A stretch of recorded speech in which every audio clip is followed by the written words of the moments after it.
Let's see the question, how closing stock is treated in the financial statement. अब closing stock treat कैसे किया जाता है।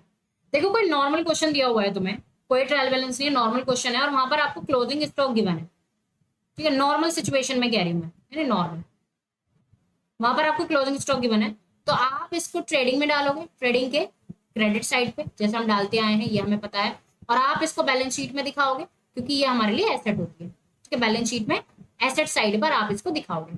Done है। लेकिन ये तो नॉर्मल क्वेश्चन है। अब बात करते हैं ट्रायल बैलेंस की। अगर ट्रायल बैलेंस के बाहर आउटसाइड क्या दिया हुआ है, क्लोजिंग स्टॉक दिया हुआ है, तो सेम ट्रीटमेंट होगा, सेम एज अब। मैंने क्या बोला है, ट्रायल बैलेंस पूरी गिवन है, ट्रायल बैलेंस पूरी गिवन है, ठीक है, इधर चीजें लिखी हुई हैं, इधर डेबिट है, इधर क्रेडिट है, सारी चीजें लिखी हुई है, और यहाँ पर नीचे आपको क्लोजिंग स्टॉक दिया हुआ है। तो ये क्या करोगे आप उसको ट्रेडिंग में भी दिखाओगे, बैलेंस शीट में भी। लेकिन अगर इनसाइड दिया हुआ है, इनसाइड अगर क्लोजिंग स्टॉक दिया है, तो आप उसको केवल बैलेंस शीट में ही दिखाओगे। क्या करोगे, बैलेंस शीट में दिखाओगे केवल, ओनली इन एसेट।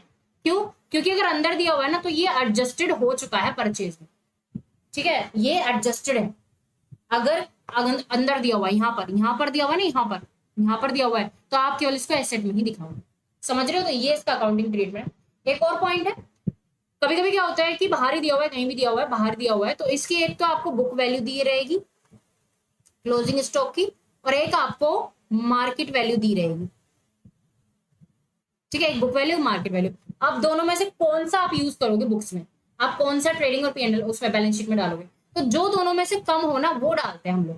क्या हो, जो दोनों में से कम हो, इसको हम कहते हैं कंजर्वेटिज्म का प्रिंसिपल, कि क्लोजिंग स्टॉक जब भी हम करते हैं, डालते हैं बुक्स में, वो हम बुक वैल्यू और मार्केट वैल्यू में जो दोनों में से कम होता है वो हम दिखाते हैं बुक्स में, क्योंकि हम फ्यूचर में होने वाले प्रॉफिट को ध्यान में नहीं रखते हैं, फ्यूचर में होने वाले लॉसेस के लिए प्रोवाइड करते हैं।